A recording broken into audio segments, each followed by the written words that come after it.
Tanggal 20 Oktober 2023 ini menandai 9 tahun kepemimpinan Presiden Joko Widodo. Sejumlah langkah terobosan dan pencapaian telah diraih Presiden ke-7 Republik Indonesia ini, diantaranya di bidang energi. Dalam kepemimpinannya, Presiden Joko Widodo selalu menegaskan pentingnya hilirisasi industri sebagai upaya untuk menjadikan Indonesia sebagai negara maju.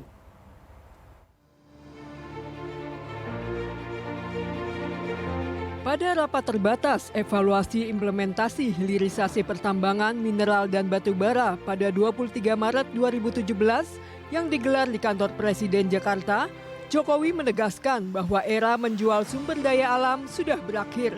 Pemerintah sudah stop menjual bahan mentah. Karena itu, Presiden mengajak untuk mengubah paradigma minerba sebagai komoditas menjadi minerba yang mampu menciptakan nilai tambah bagi perekonomian nasional. Mengapa penting kita membahas hal ini? Karena menurut saya era menjual sumber daya alam sudah berakhir. Menjual bahan mentah harus sudah kita stop. Kita harus mulai mengubah paradigma minerba sebagai komoditas menjadi minerba yang mampu menciptakan nilai tambah bagi perekonomian nasional kita.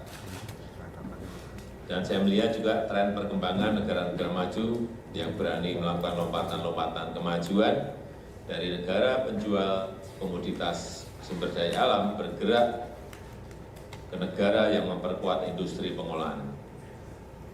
Kita juga harus menuju ke sana dan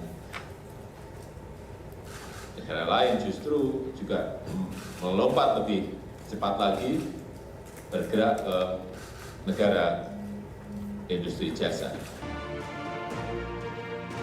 Pemerintah Indonesia memang tengah menggencarkan agenda hilirisasi untuk komoditas hasil tambang. Upaya memaksimalkan sumber daya alam dalam negeri ini dinilai menjadi kunci Indonesia untuk meraih predikat sebagai negara maju. Dalam Undang-Undang Minerba terdapat syarat program hilirisasi. Setiap produk pertambangan minerba harus diproses lebih lanjut. Misalnya produk batu bara bisa diproses menjadi sintesis gas untuk produk-produk petrokimia, lalu ditingkatkan nilai kalorinya sehingga dapat digunakan untuk industri-industri baja. Hilirisasi akan menjadi andalan ke depan untuk kontribusi pada penerimaan negara. Gasifikasi batu bara juga dapat digunakan untuk memenuhi kebutuhan gas untuk rumah tangga. Kemudian untuk mineral ada tembaga, nikel, emas, timah, bauksit, dan aluminium. Semuanya itu merupakan bahan baku industri-industri berat yang bisa dioptimalkan pemanfaatannya di dalam negeri.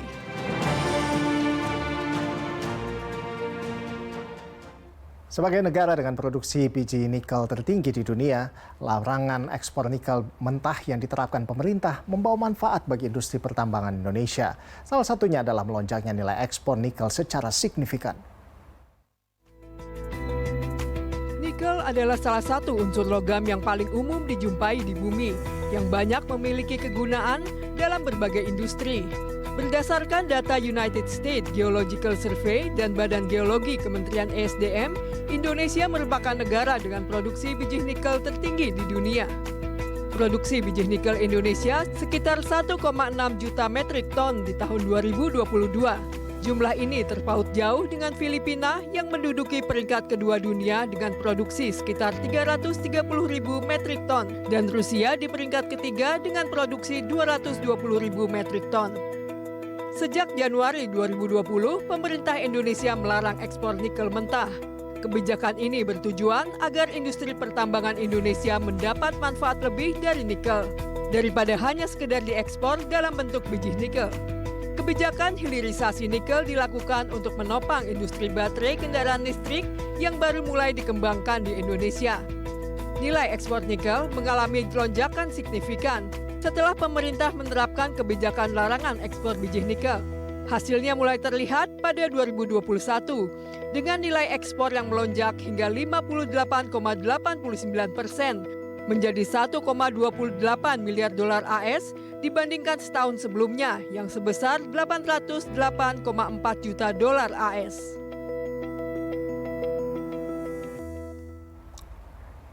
Pemirsa, untuk memperkuat hilirisasi industri tambang, pemerintah terus mengejar target pengolahan mineral dengan membangun smelter. Di akhir bulan Januari tahun 2021, Presiden Joko Widodo meresmikan pabrik fasilitas pengolahan dan pemurnian atau smelter PT Gunbuster Nickel Industry atau GNI di Kabupaten Konawe, Sulawesi Tenggara. Smelter ini merupakan tindak lanjut atas perintah kepala negara untuk tidak mengekspor barang tambang mentah seperti nikel. Keuntungan kita menyetop ekspor bahan mentah nikel itu manfaatnya bisa lari kemana-mana. Sebab itu nanti tahun depan akan kita lanjutkan untuk stop ekspor bahan mentah, boksit, dan selanjutnya tembaga, selanjutnya emas, selanjutnya timah. Saya rasa itu. Presiden mengatakan smelter tersebut dapat memproduksi barang tambang ferronikel dengan kapasitas hingga 1,8 juta ton per tahun. Dengan mengolah nikel menjadi ferronikel, nilai tambah diprediksi meningkat hingga 14 kali lipat. Seiring dengan hilirisasi yang gencar dilakukan Indonesia, pemerintah terus mengejar target pengolahan mineral. Berdasarkan data Kementerian ESDM, hingga bulan November 2022, Indonesia sudah memiliki 21 smelter yang terdiri dari 15 smelter nikel, 2 smelter bauksit, 2 smelter tembaga, 1 smelter mineral besi, dan 1 smelter mineral mangan. Pemerintah berambisi membangun pengolahan mineral atau smelter sebanyak 53 unit dengan nilai investasi sebesar 21,59 miliar US dollar. Rencana pembangunan yang dipatok pada 2021 ini ditargetkan rampung pada 2024 mendatang. Menteri Koordinator Bidang Perekonomian Airlangga Hartarto menyebut, pemerintah bakal terus mendorong smelter untuk nikel, bauksit, tembaga, dan pengolahan mineral lainnya. Dari ke-53 proyek smelter itu, beberapa di antaranya sudah berprogres sebesar 30 hingga 90%.